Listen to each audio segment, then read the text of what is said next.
আশা করছি সকলে খুব ভালো আছো, সুস্থ আছো। আজকে সোমবার, আজকে ব্লগটা এখান থেকেই শুরু করছি।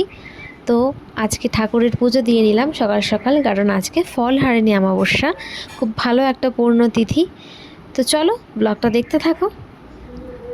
পারিনি, এখন থেকে ব্লগটা শুরু করছি। কালকে বিকেলে মা এসেছিল ষষ্ঠী নিমন্ত্রণ করতে, তার কিছু ক্লিপ আমি আজকে অ্যাড করে দেবো।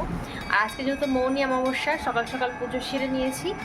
আর আজকে বিকেলবেলা মানে সন্ধ্যাবেলা আর কি, ওই 7টা নাগাদ গেছিলাম মায়ের মন্দিরে। মানে আমাদের এখানে যে জাগ্রত মা সিদ্ধেশ্বরী মা আছেন, সেখানেই পুজো দিতে যাই। মানে আমরা বছরের শুরু বা কোনো শুভ কিছু কাজ হওয়ার আগে আমরা ওখানে যাই। জন্মদিন বা কোনো খুশি হলে, আনন্দ হলে আমরা ওখানে যাই, মন দুঃখ হলেও ওখানে যাই।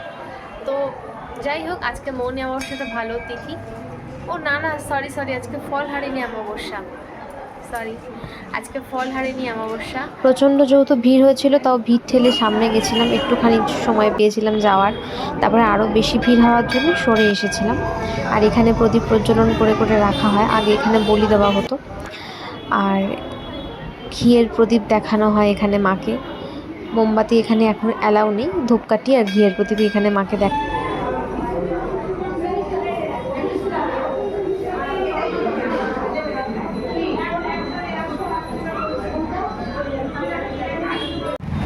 আমরা 7টা নাগাদ গেছিলাম, যেতে যেতে আরতির দর্শন করতে পেরেছিলাম অনেক ভাগ্যবশত।